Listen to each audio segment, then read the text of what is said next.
بسم اللہ الرحمن الرحیم۔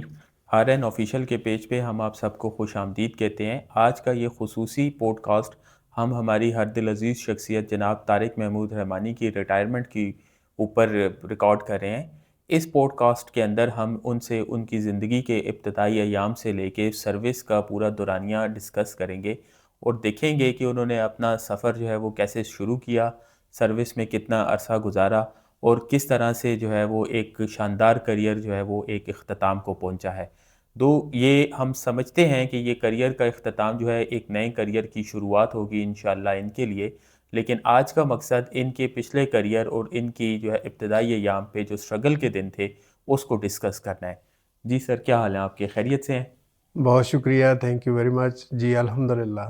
آپ کیسا فیل کر رہے ہیں ریٹائرمنٹ کے بعد؟ ایک عجیب اور سرخوشی کا عالم ہے، ایک آزادی محسوس ہو رہی ہے، اس طرح ذمہ داری اور جکڑن کا احساس جو ہے وہ نہیں ہے اس وقت۔ لیکن اگر میں یہ کہوں کہ یہ ریٹائرمنٹ ہو گئی ہے اور میں کوئی فری ہو گیا ہوں تو وہ مجھے لگتا ہے میں شاید نہیں ہوا۔ ہم نے تو سر سنا ہے کہ جو بیوروکریسی ہے وہ افسری کا کام ہوتا ہے، کیا اس میں بھی آپ جکڑن فیل کرتے رہے ہیں؟ میرا خیال ہے کہ یہ دور کے ڈھول ہی سہانے ہوتے ہیں۔ جکڑن تو جب بھی آپ کسی پابندی میں سے گزرتے ہیں نا تو اسے میں تو جکڑن ہی کہتا ہوں۔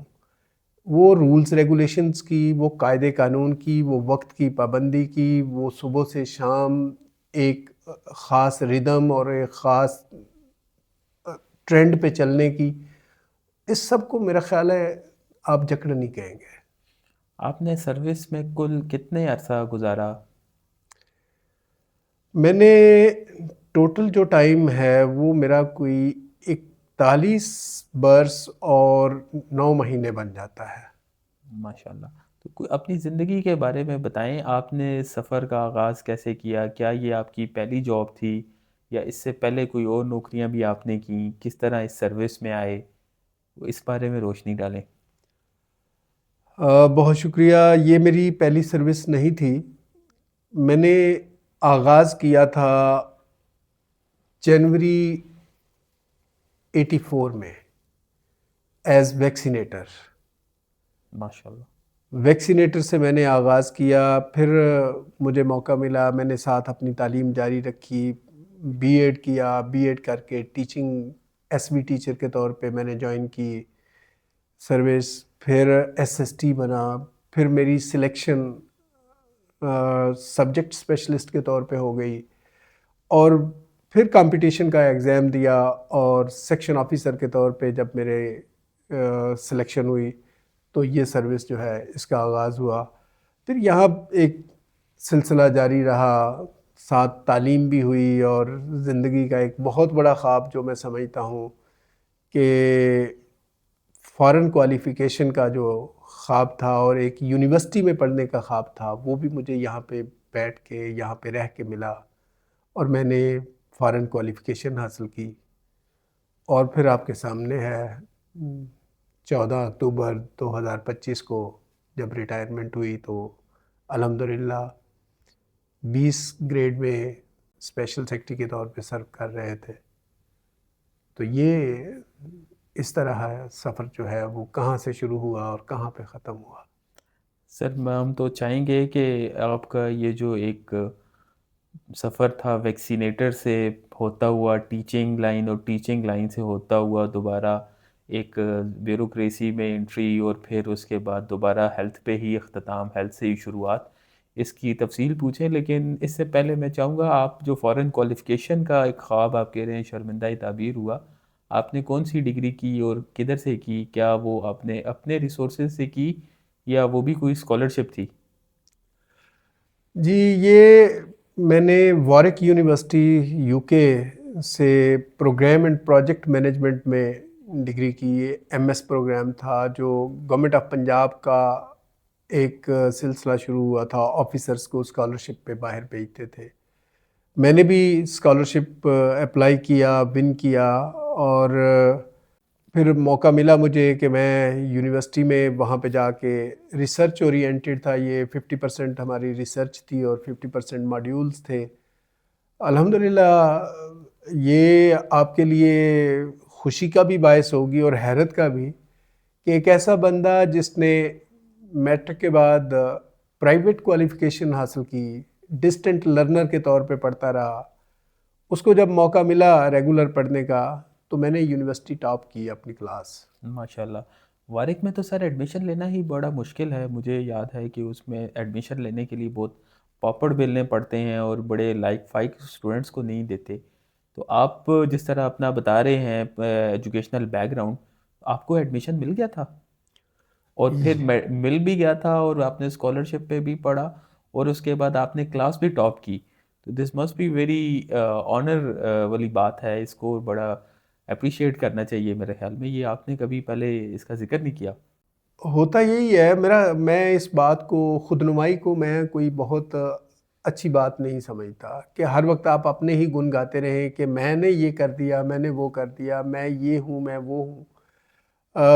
موقع ملا الحمدللہ، اور جب موقع ملا، جہاں جہاں موقع ملا، اللہ کی عطا سے یہ پروو ہوا کہ اللہ نے جو صلاحیتیں دی ہوئی ہیں ان کو ٹھیک طریقے سے استعمال کیا ہے. اور شکر ہے اللہ پاک کا. یہ تو اب آن ریکارڈ ہے نا، یہ کوئی ایسی بات نہیں ہے کہ میں نہیں بتاؤں گا.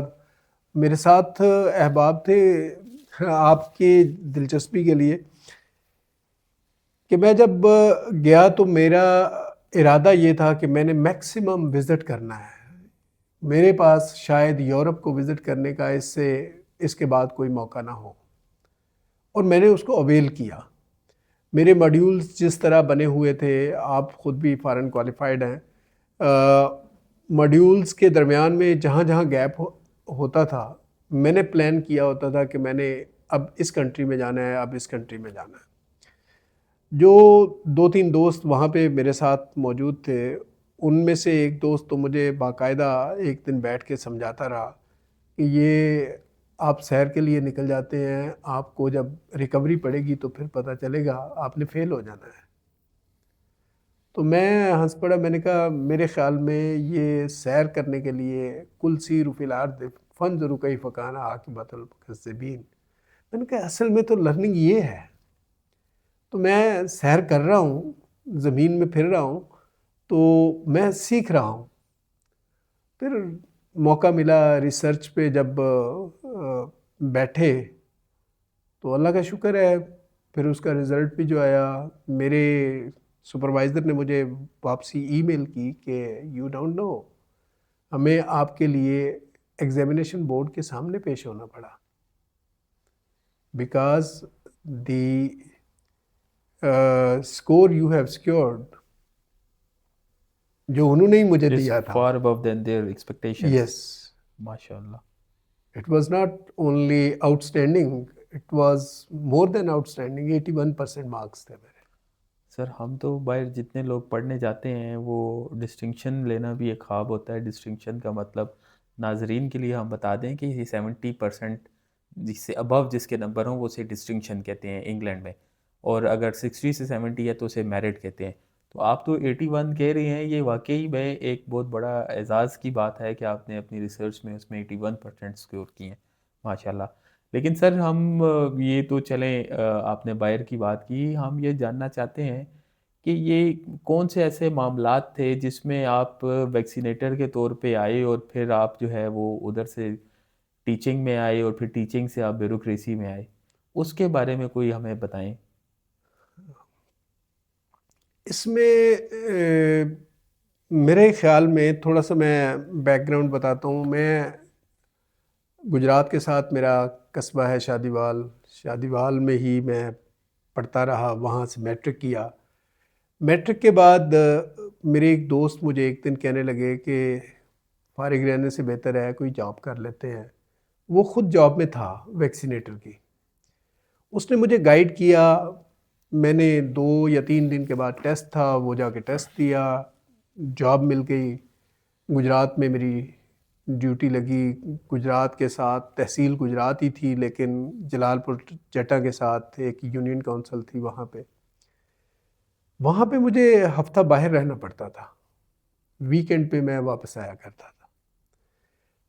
اس طرح کی ٹریولنگ بھی نہیں تھی جو آج کے حالات ہیں، 2 گھنٹے پیدل چلنا پڑتا تھا۔ میں نے پڑھنے کا شوق تھا، مجھے پہلے بھی تھا، کتابیں، رسالے، جو چیز مل جانی وہ پڑھنا شروع کر دینی۔ مجھے وہاں پہ رہتے ہوئے پھر یہ احساس ہوا کہ مجھے اب یہ زیادہ بہتر اپرچونٹی مل رہی ہے کہ میں یکسوئی کے ساتھ پڑھ سکوں۔ کرکٹ میرا شوق تھا، اب نئی جگہ پہ جا کے اب کرکٹ تو کھیل نہیں سکتے، اور ان دیہاتوں میں تو بالکل بھی کرکٹ کا کوئی شوق بھی نہیں تھا اور ماحول بھی نہیں تھا۔ وہاں پہ تو والی بال جو ہے وہ ایک اچھی گیم زیادہ سمجھی پسند ہے۔ جاتی تھی۔ بس اس سے پھر میں نے پڑھنا شروع کیا، پھر ایف اے کیا، پھر مہربانی یہ کی ان نے مجھے، میرے آفیسرز نے میری ڈیوٹی اسی سٹور میں لگا دی جہاں سے ویکسینیشن کے لیے جو ادویات تھی ہم ایشو کروایا کرتے تھے۔ میرا فاصلہ تو آدھا ہو گیا، لیکن میری جو ڈے ٹائم میں مصروفیت تھی وہ بڑھ گئی۔ آفس کا کام تھا، مجھے اچھا لگا، اور میں نے وہیں پہ رہتے ہوئے کسی ایک دوست نے کتابیں منگوائی ہوئی تھی بی اے کی۔ میں نے اس سے پوچھا کہ امتحان دے رہے ہو؟ کہنے لگا ارادہ تھا لیکن ممکن نہیں ہے کہ میری تیاری ہو سکے اتنے کم وقت میں، تو اس لیے میں اس دفعہ نہیں، انشاءاللہ اگلی دفعہ دوں گا۔ میں نے اس سے اگلا سوال کیا داخلے چلے گئے؟ کہتا نہیں۔ میں نے کہا پھر یہ کتابیں مجھے دے دو۔ میں نے اس سے کتابیں لیں، ادھار پکڑی، لے کے چلا گیا جو اس کے پاس اویلیبل تھی، باقی میں نے بازار سے خریدی، داخلہ بھیجا، اللہ کا نام لے کے شروع کیا، اور وہاں سے میں نے چھٹی لے لی 3 مہینے کی۔ اچھا، وہ 3 مہینے جو ہے وہ چھٹی لے کے بی اے کا امتحان دیا، اور بھی 4 یا 5 لوگوں نے میرے ساتھ امتحان دیا تھا۔ رزلٹ آیا تو میرا رزلٹ لکھا ہوا تھا رزلٹ لیٹ RL۔ وہ مجھے کہیں داخلہ بھیجو، یہ نہیں ہو سکتا، ہم سارے فیل ہو گئے ہیں انگلش میں، ہم ٹیوشن بھی پڑھتے تھے، تم نے ٹیوشن نہیں پڑھی، تم کیسے پاس ہو سکتے ہو؟ کوئی دوست تھے وہاں پہ لاہور، خط کے ذریعے انہیں میں نے اپنا رول نمبر بھیجا، ان کے خط کا جواب آیا کہ تم پاس ہو گئے ہو اور تمہارے اتنے نمبر ہیں۔ اچھا، ہائی سیکنڈرین تھی، تو بس میرے لیے وہ شاید زندگی کا سب سے زیادہ خوشی کا دن تھا کہ وہاں سے میری لائن ہی بدل گئی۔ پھر بی ایڈ میں اپلائی کیا، بی ایڈ پہ میرٹ پہ داخلہ مل گیا، بس الحمدللہ۔ شادی وال سے یہ سفر شروع ہوا، اور پھر جب بی ایڈ کر کے واپس آیا تو اسی سکول میں پڑھانا شروع کر دیا جس جہاں سکول پہ سے آپ خود پڑھتے تھے؟ جہاں پہ میٹرک کیا تھا۔ 4 سال وہاں پہ میں نے پڑھایا، پھر SST بن گئے، پھر اسی دوران میں نے MA اردو کر لیا اور MA اسلامیات کر لیا، یہ بھی پرائیویٹ آپ نے کیے تھے؟ پرائیویٹ کیے۔ جب میں نے یہ کر لیے تو میں نے MA اردو کی بنا پہ سبجیکٹ اسپیشلسٹ کی پوسٹیں آئیں، وہ اپلائی کر دی۔ پبلک سروس کمیشن نے انٹرویو لیا، اس میں بھی سلیکشن ہو گئی۔ اللہ راستے بنانے والا ہے۔ وہ بھی 2 سال میں نے گجرات میں ہی سبجیکٹ اسپیشلسٹ کے طور پہ گزارے، اور پھر ان 2 سالوں کے دوران یہ میں نے کمپٹیشن والا ایگزام جو ہے، یہ بھی ایک دلچسپ سٹوری ہے کہ مجھے کمپٹیشن کا پتہ بھی نہیں تھا کہ یہ ہوتا کیا ہے، کیسے ہوتا ہے؟ جی ایسے ہی ہے، بس ایک دن ایک ٹیچر ہی جو دوست تھے میرے ساتھ، وہ کہنے لگے کہ یار تو نے 2 MA کر لیے ہیں۔ ان نے میرے ساتھ MA اسلامیات شروع کیا تھا، بدقسمتی سے ان کی کمپارٹمنٹس جو ہیں وہ چلتی آئی، اور میرا دوسرے MA کا رزلٹ آیا تو انہوں نے کہا کہ اس سے تو بہتر ہے کمپٹیشن کا امتحان دو۔ میں نے ان سے پوچھا یہ کیا ہے؟ آپ کو نہیں پتا؟ میں نے کہا نہیں. بس پھر جستجو اور لگن لگ گئی کہ اس کا پتہ تو کریں کہ یہ ہوتا کیا ہے. ساتھ والے گاؤں مجھے جانا پڑا، سائیکل پہ میں گیا. جا کے ایک بندے نے دیا ہوا تھا امتحان، اس سے میں نے پوچھا. اس نے مجھے رہنمائی دی کہ یہ چھوٹی سی بکلیٹ ہوتی ہے، وہ لے لیں اور جو پرانے پیپر ہیں آپ کے پرانے سالوں کے وہ پڑھ لیں. کشمیر بک ڈپو گجرات میں ہے، بڑا مشہور، وہاں سے وہ کتاب مل جائے گی آپ کو. میں گیا، جا کے وہ کتاب لی، پڑھنا شروع کیا. مجھے لگا یہ ہو سکتا ہے. بس یہ سوچ کے پھر کتابیں ڈھونڈنا شروع کر دی، وہ بھی خود ہی، کسی سے مشورہ نہیں لیا. یہ مجھے بعد میں پتہ چلا کہ جو کتابیں میں پڑھتا رہا ہوں وہ شاید کمپٹیشن والے باقی لوگوں نے نہیں پڑھی ہوئی. Exploring the world of English اس وقت چلتی تھی بہت انگلش کے لیے. میں نے کچھ اور ہی پڑھا ہوا تھا، princely digest of English grammar تھا وہ. لیکن میرا خیال ہے کہ چیزیں ایک جیسی ہوتی ہیں اور قدرت اور فطرت آپ کے لیے رہنمائی دے رہی ہوتی ہے. یہ سر جتنے بھی لوگ کمپٹیشن کے ایگزام کے لیے اسپائرنٹ ہوتے ہیں ان کو بہت اچھی طریقے سے اس چیز کا اندازہ ہے کہ انگلش خاص طور پہ پاس کرنی، ایسے پریسی اور پھر گرامر کے اوپر عبور حاصل کرنا for competition exam is very very difficult. اور میرے خیال میں زیادہ جو اسٹوڈنٹس ہیں وہ اسی وجہ سے رہ بھی جاتے ہیں، وہ ریٹن پاس نہیں کر پاتے. آپ نے نا میٹرک کے بعد تو آپ نے جس طرح بتایا کہ کوئی کلاس روم سوائے بی ایڈ کے آپ کی کوئی کلاس روم ٹیچنگ لرننگ نہیں تھی، اور انگلش آپ نے پڑھی بھی نہیں، اور آپ نے تو 2-3 مہینے میں پڑھ کے پاس کر لیا. یہ سننے میں بڑا ایک عجیب بھی لگتا ہے، انہونی بھی لگتی ہے. آپ اس کو خود کیسے دیکھتے ہیں right after 40 years now that how you manage to pass English? میں جو بنیادی چیز ہے نا، جو میں ناظرین کے لیے بھی اور خاص طور پہ وہ نوجوان جو یہ کرنا چاہتے ہیں، آپ کی بیسک انگلش اگر ٹھیک ہے، گرامر ٹھیک ہے نا، تو باقی آپ کی محنت ہے کہ آپ وہ جارگن کون سا یوز کر رہے ہیں اور آپ کی ووکیبلری جو ہے وہ کہاں سے آ رہی ہے. آپ جتنا پڑھیں گے، جتنا یاد کریں گے، جتنی آپ کی ریپٹیشن زیادہ ہوگی، اتنی آپ کے پاس اپرچونٹی زیادہ ہو جائے گی. مجھے یہ موقع مل گیا کہ میں نے میٹرک کو جو بیسک انگلش گرامر تھا وہ میں پڑھاتا رہا جب اسکول میں نے میں؟ ٹیچنگ کی. اوکے. اس میں اگر کوئی کمی کوتاہی تساہل تھا تو وہ آہستہ آہستہ اس کے ذریعے سے ختم ہو گیا، مینج ہو گیا. اور میں یہ سمجھتا ہوں کہ آپ ایک دن سے کوئی بھی بندہ ماں کے پیٹ سے سیکھ کے نہیں آتا. یہ مسلسل محنت ہے جو آپ کرتے ہیں، کنٹینیوس امپروومنٹ ہے جو آپ کو آگے کی طرف لے کے جاتی ہے. تو وہ جو میں ٹیچنگ کو ایز اے پیشن کرتا رہا. Mister Chips, goodbye mister Chips ایک ناول ہوتا تھا ایف اے میں، وہ ٹیچر کی ہی کہانی تھی. مجھے وہ بہت فیسینیٹ کرتا تھا. تو وہ کریکٹر جو ہے، اور اسی کے لیے میں نے شاید کسی وقت یہ ذہن میں سوچا تھا کہ میں نے ٹیچر بننا ہے. وہ ٹیچر بن کے تو پھر اسی ذوق و شوق سے پڑھایا، تو میرا خیال ہے اسی نے پے کیا.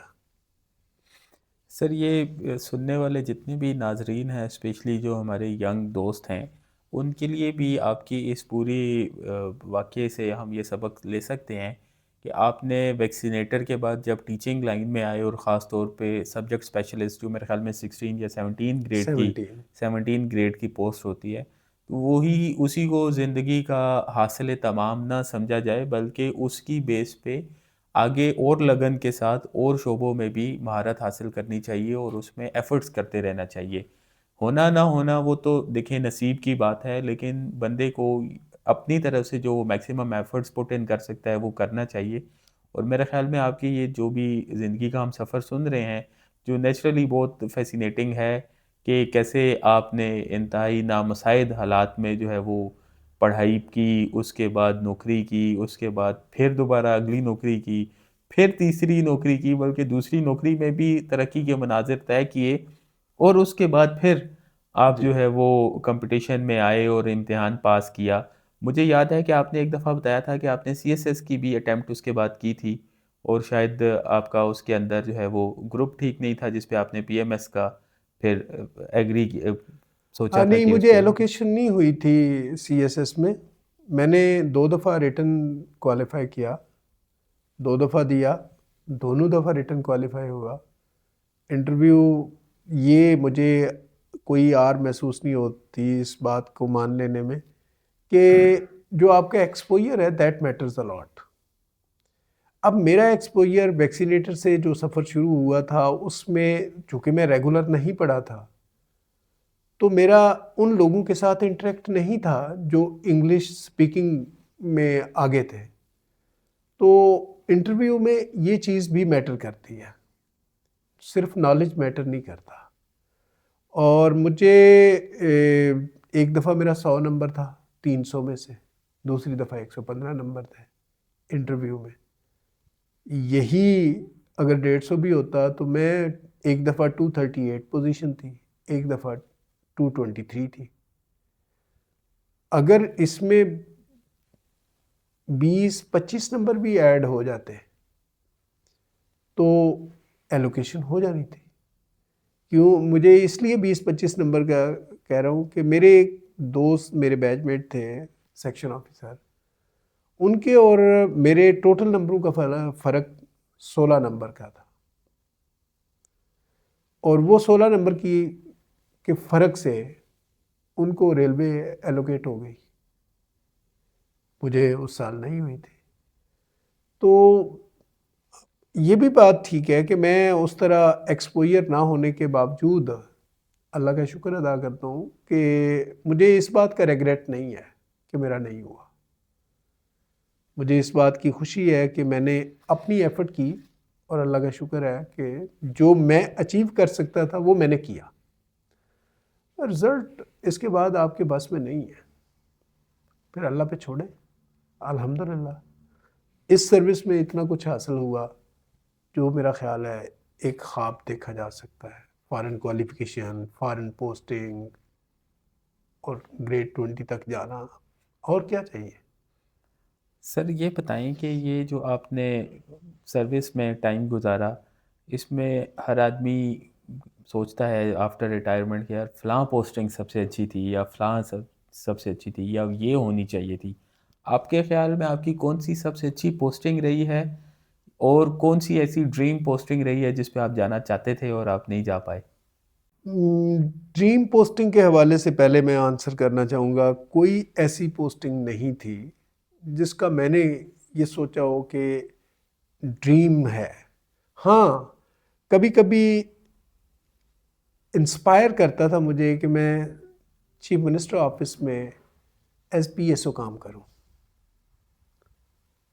وہ تھی خواہش، لیکن وہ پھر خواہش نہیں رہی. میں نے جب میری فارن پوسٹنگ کے لیے میں نے کوالیفائی کیا، ریٹن ایگزام ہوا، پھر اس میں انٹرویو ہوا، پھر ڈائریکٹر حج کے طور پہ 3 سال سرو کیا. میرا خیال ہے وہ حاصل زندگی تھا، اور حاصل زندگی ہے، اور شاید آخرت میں بھی وہی کام آنا ہے. کیونکہ مدینہ شریف میں رہتے ہوئے پھر مجھے موقع مل گیا، میں نے قرآن پاک حفظ کیا، ماشاء اللہ. اور باقی تو جو توفیقات ادھر سے ملتی ہیں، آپ کی حاضری ہوتی رہے، آپ کے اندر لگن بڑھ جائے، آپ کے اندر روشنی ہو جائے، وہ تو خواہشیں ہیں ہی ہیں. لیکن میں سمجھتا ہوں کہ سروس میں رہتے ہوئے یہ بہت بڑی میرے لیے ایک اپرچونٹی تھی جو اللہ نے عطا کی، اور میں اس میں کامیاب بھی ہوا. سر اس میں تو کوئی شک نہیں ہے کہ آپ نے 3 سال جو ہے مدینہ منورہ میں گزارے ہیں، جس پہ شاید ساری امت جو ہے وہ کچھ دن گزارنا بھی اپنے لیے باعث رحمت سمجھتی ہے اور ایک انعام سمجھتی ہے. اور اس میں پھر آپ نے جو حفظ کیا، یہ ایک بڑا منفرد ہے، اور اپنی نوعیت کی ہم دوسری مثال اپنی زندگی میں دیکھ رہے ہیں. اس کے بارے میں آپ کو کیا تھی فیسینیشن، کیا تھی، کس طرح آپ نے سوچا؟ اور پھر اس عمر میں جب حافظہ ہر آدمی کا کمزور ہو جاتا ہے، آپ کیسے کر گزرے، اور اس کو آپ کیسے ابھی تک مینج کر رہے ہیں؟ کیا آپ کو ابھی بھی یاد ہے؟ دیکھیں یہ جو لگن والی بات ہے نا، میں سمجھتا ہوں کہ اگر آپ ارادہ کر لیتے ہیں اور اس کے لیے صحیح دل سے کوشش کرتے ہیں تو اللہ آپ کے لیے راستے بناتا ہے۔ میں جب پوسٹنگ میری ہوئی تو میں نے حج کا وقت گزارا، بہت مصروفیت، وہ 4 مہینے تو آپ کو سر کھجانے کی فرصت نہیں ہوتی۔ اس کے بعد میں نے ارادہ کیا کہ یہ میرے پاس تھوڑا سا لیٹ ٹائم ہے، اتنی مصروفیت نہیں رہی، تیز فلو سے ایک دم سلو ہو جائیں تو آپ کو فیل ہوتا ہے۔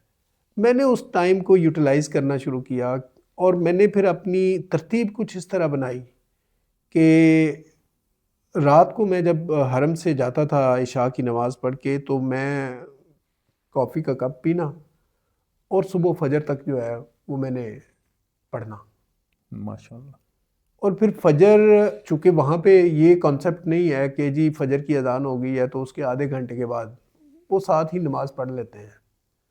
نماز پڑھنی، نماز پڑھ کے آرام کرنا، اور آرام کر کے تو پھر آفس کے ٹائم پہ آفس جانا، یہ ترتیب۔ اور پھر آخر میں تو ایک تو کرونا نے مجھے ہیلپ آؤٹ کر دیا کہ وہ جو ایکٹیویٹی شروع ہونی تھی وہ نہ ہو سکی، لاک ڈاؤن نے بالکل ہی روک کے رکھ دیا، یہ سارے حالات اس طرح کے بنے کہ وہ پاسبل ہو گیا۔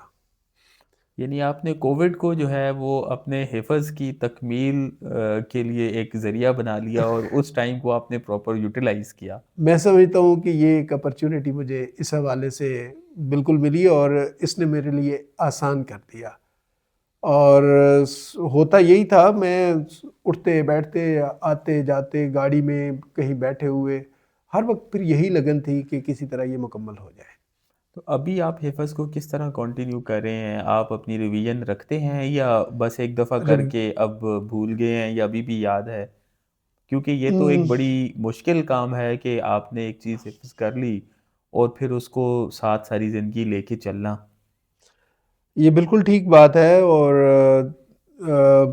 آخری سال یہ جو میرا پوسٹنگ کا ہیلتھ میں رہا ہے یہ بہت ہی بزی اسکیجول تھا، اس میں آ کے یہ سارا ڈسٹرب ہو گیا، ادروائز اس سے پہلے میں مینج کر رہا تھا۔ ابھی ریٹائرمنٹ کے بعد اگر کوئی کام ریگولرلی کرنا شروع کیا ہے تو وہ یہی ہے کہ اس کو میں نے پھر اثر نو دہرانا شروع کیا ہے، چونکہ آپ نے حادثاتی طور پہ نہیں کیا نا، لگن سے کیا ہے، تو مجھے یہ خواہش بھی ہے اور مجھے یہ یاد بھی ہے کہ یہ سرکش اونٹ کی طرح ہے، چھوڑ دو گے تو نکیل چھڑا کے بھاگ جائے گا، یاد نہیں رہے گا، اس لیے اس کو پکڑے رکھنے کی کوشش میں لگا رہتا ہوں، اور الحمدللہ چل رہا ہے اور چلتا رہے گا انشاءاللہ۔ ماشاءاللہ سر، آپ سے ہم یہ سیکھ رہے ہیں اور سارے سننے والے ناظرین بھی کہ زندگی ایک مسلسل محنت کا ہی نام ہے اور لگن کے ساتھ مسلسل محنت جو ہے وہ جاری رکھنی چاہیے، چاہے آپ کسی بھی سٹیج پہ ہیں، کسی بھی سوسائٹی کے حصے سے آپ تعلق رکھتے ہیں، اپنی جو ہے وہ خلوص نیت کے ساتھ جو ہے وہ معاملات زندگی کو چلاتے رہنا چاہیے۔ اللہ تعالیٰ اس میں برکت ڈالتا رہتا ہے۔ اب سر آپ ریٹائر ہو چکے ہیں اور 60 سال کے بعد جو ہے وہ آپ اپنے آپ کو کیسا فیل کر رہے ہیں؟ یہ وہی سوال ہے جو سب سے پہلے میں نے سنا آپ سے پوچھا تھا، اب میں اس کانٹیکس میں پوچھ رہا ہوں کہ آگے فیوچر پلانز آپ کے کیا ہیں؟ آپ ٹرسٹ کو جو ہے وہ بڑا پچھلے جتنے عرصے سے میں آپ کو جانتا ہوں آپ ٹرسٹ کو ساتھ لے کے چل رہے ہیں، ویلفیئر کا کام آپ کرتے ہیں، اب آپ کیسا محسوس کرتے ہیں اور اس کے لیے کتنا ٹائم دینے کا ارادہ رکھتے ہیں؟ اس سے پہلے کہ میں اس بات کا جواب دوں، میں ایک چیز یا ایک پیغام کہہ لیں ان احباب کے لیے جو شکوہ ظلمت شب کی بات کرتے رہتے ہیں کہ ریسورس نہیں ہے تو ہم کیا کریں، گھر والے نہیں پڑھا نہیں سکتے، ان کے لیے میں ایک میسیج ضرور تھوڑا چھوٹی سی بات شیئر کرنا چاہوں گا۔ بی ایڈ کے دوران نا مجھے نوکری چھوڑ کے آنا پڑا تھا، یعنی جو میرا ریسورس تھا وہ بھی رک گیا اور میں لائبلٹی بن گیا پیرنٹس کے لیے، انہیں کچھ اپنے پاس سے دینا پڑتا تھا۔ سچی بات یہ ہے کہ وہ وقت مجھے ابھی بھی نہیں بھولتا کہ میس سے میں نے اپنی حاضری بند کروانی کہ آج چکن ہے تو میری حاضری نہیں ہونی چاہیے کیونکہ اس میں زیادہ پیسے لگ جائیں گے. باٹی بالکل قریب تھا، سستی ترین جا کے دکان ڈھونڈنی، وہاں سے سبزی کی پلیٹ لینی اور اس سے 2 روٹیاں کھا کے پیٹ بھر لینا. تو وہ ان چیزوں نے الٹیمیٹلی جو ہے آپ کے کانفیڈنس کو بلڈ بھی کیا اور حوصلہ بھی دیا کہ ایسا کچھ نہیں ہے کہ آپ ریسورس کی وجہ سے کہیں پہ رک نہیں جائیں گے. ہاں گلے شکوے اگر آپ کہیں پہ بھی کرنا چاہیں تو وہ اس کی اپرچونٹی آپ کے پاس ہے، وہ شکر گزاری اگر آپ کر لیں گے نا تو آپ کے لیے آسانیاں پیدا ہوتی جائیں گی. میں تو نوجوانوں سے یہی کہوں گا کہ جو آپ کو میسر ہے نا اس پہ ذرا خوش ہو جائیں اور خوش ہو کے ان کی طرف دیکھیں جن کو وہ بھی میسر نہیں جو آپ کو ہے. آپ کا دل کرے گا کہ اس مالک کے سامنے جھک جائیں. جب آپ جھکیں گے تو وہ عطائیں پھر اور زیادہ ہو جائیں گی. وَلَئِن شَكَرْتُمْ لَأَزِيدَنَّكُمْ، تم شکر کرو گے تو پھر میں زیادہ اور زیادہ نعمتیں دے دوں گا. ایک تو یہ بات میں کہنا چاہ رہا تھا. دوسری بات جو آپ نے کہی ہے کہ زندگی کا میجر پارٹ میں نے سروس میں گزارا، یعنی 60 میں سے 41 سال. تو اب 41 سال کے بعد جس ڈگر پہ آپ چلتے رہے، جس ردم کو، جس روٹین کو آپ نے اپنا لیا، اس کو چھوڑ کے اگر آپ کچھ اور کرنا چاہیں، کئی سارے آپشن ذہن میں آتے تھے کہ بزنس شروع کر لیا جائے، باہر سیٹل ہونے کو دل کرتا ہے کہ مدینہ شریف میں کوئی ہلکا پھلکا کوئی کام ایسا شروع کر لیا جائے کہ وہاں پہ یہ سلسلہ چلتا رہے، آپ کا روزگار بھی ہو. لیکن کوشش ہے کہ اگر کوئی جاب مل جائے گی، ریٹائرمنٹ والی جابز بھی ہیں ایسی جن پہ صرف ریٹائرڈ لوگ ہی کمپیٹ کرتے ہیں اور انہیں ہی یہ موقع ملتا ہے، اس طرح کی جاب مل جاتی ہے تو اس پہ انشاءاللہ اللہ خیر کرے گا. کوشش کریں گے کہ روزی روٹی بھی چلتی رہے. اور جو بات آپ نے کی ٹرسٹ، وہ میرا پیشن ہے. وہ جب میں ایکٹیو جاب میں تھا تب بھی نہیں چھوڑا. اب تو اس طرح کی ظاہرہ ایکٹیویٹی نہیں ہوگی، میں کتنا بھی مصروف ہو جاؤں اس طرح کی ایکٹیویٹی جو پہلے گزری ہے وہ نہیں ہوگی. تو امید یہی ہے اور میری خواہش بھی یہی ہے کہ میں اب زیادہ ایکٹیولی ان دوستوں کو جو ہم ضرورت مندوں کی اور مستحقین کی مدد کے لیے ہم کام کر رہے ہیں اس کو بہتر طریقے سے سر انجام دیتے رہیں انشاءاللہ. یہ ٹرسٹ کے سارے ساتھیوں کے لیے بھی اس میں پیغام ہے کہ اب طارق صاحب کے پاس ٹائم زیادہ ہوگا، انشاءاللہ پہلے سے زیادہ لگن کے ساتھ اور زیادہ ڈیڈیکیشن کے ساتھ آپ سب دوستوں کے ساتھ مل کے جو ہے ویلفیئر کا کام جاری رکھیں گے. اور ہم یہ امید کرتے ہیں کہ آپ پہلے کی طرح ان کے دست و بازو بن کے رہیں گے اور لوگوں کی فلاح و بہبود کے لیے اپنا کردار ادا کرتے رہیں گے. میں چھوٹا سا پیغام دے کہ آپ کو میرا خیال ہے کہ وہ ضروری بھی ہے. فراز نے جو کہا ہوا ہے اور جو مشہور زمانہ اس کا شعر ہے، شکوائے ظلمت شب سے تو کہیں بہتر تھا اپنے حصے کی کوئی شمع جلاتے جاتے. میں اس کے ساتھ ساتھ یہ کہتا ہوں کہ شمع جلائی، روشنی ہوئی، لیکن روشنی اتنی نہیں ہوئی کہ آپ پورے ماحول کو روشن کر سکیں. تو اس پہ بھی ہے معنی کہ اس زمین کو نہ گلزار کر سکے. کچھ خار کم تو کر گئے گزرے جدھر سے ہم، جتنا کر سکتے ہیں اتنا کرتے جائیں. جب آپ کرتے جائیں گے تھوڑا تھوڑا زیادہ ہو جائے گا اور وہ زیادہ ہی جو ہے وہ لوگوں کی زندگیاں بدلنے کے کام آئے گا. میرا خیال یہ ہے کہ اسی پیغام کو اگر ہم سارے اپنا لیں گے تو 1 سے 2، 2 سے 4، 4 سے 8 ہوں گے اور انشاءاللہ پھر وہ تبدیلی ضرور آئے گی جو ماحول میں آنی چاہیے اور ان کے لیے آنی چاہیے جو استحقاق رکھتے ہیں. بے شک سر، آپ نے بڑی اچھے طریقے سے اس کو جو ہے وہ دریا کو کوزے میں بند کیا ہے. ایک بات جو آپ نے مجھے بھی سکھائی ہے اور آپ سے میں نے سنی تھی کہ آپ نے کہا تھا یونٹی از اسٹرینتھ، کو آپ نے تھوڑا سا موڈیفائی کیا تھا اور آپ نے کہا تھا unity is strength but connectivity is strength. تو یہ جو کنیکٹیوٹی ہے یہ میرے خیال میں سارے دوستوں کے لیے بھی ضروری ہے کہ وہ اس چیز کی اہمیت کو سمجھیں اور آپس میں کنیکٹ ہو کے رہیں، تاکہ جو ہے وہ لوگوں کا بھلا ہو سکے، آپ کا اپنا بھلا ہو سکے اور سوسائٹی کا ایٹ لارج بھلا ہو سکے۔ جی بالکل، میں ابھی بھی اسی بات کو انڈورس کرتے ہوئے بات کمپلیٹ کروں گا۔ دیکھیے، اگر آپ رابطے میں نہیں ہیں تو جو آپ کا سوشل کیپٹل ہے، لوگ، وہ الٹیمیٹلی وہ بیٹھے بیٹھے وہ تو ایسے ہی ہے جیسے میلٹنگ آئس، وقت کے ساتھ ساتھ اس نے پگھل جانا ہے، اور جو آپ کا سوشل کیپٹل ہے وہ آہستہ آہستہ ختم ہوتے جانا ہے۔ اگر آپ رابطہ رکھیں گے تو وہ ری ایکٹیو ہو جائے گا اور دوبارہ سے آپ کے لیے آپ کے کام آئے گا۔ اگر آپ لالچ کے ساتھ ہی کرنا چاہتے ہیں تو بھی ایکٹیو رہیں، رابطے میں ایکٹیو رہیں، لیکن اگر آپ دیانتداری، خلوص اور ایثار کے ساتھ، محبت کے ساتھ لوگوں کے ساتھ رابطے میں رہتے ہیں تو یہ سوشل ایسٹ اور سوشل کیپٹل آپ کا جو ہے وہ تا دیر آپ کے کام آتا رہتا ہے، اور آپ کے ایسے ایسے مسائل حل کر دیتا ہے۔ کہیں کہیں مسئلہ حل نہیں ہو رہا ہوتا، پیچھے سے دعا آتی ہے اور پش کروا کے آپ کے مسئلے حل کر کے آگے نکل جاتی ہے۔ میرا خیال ہے یہ کنیکٹیوٹی از اور اسٹرینتھ۔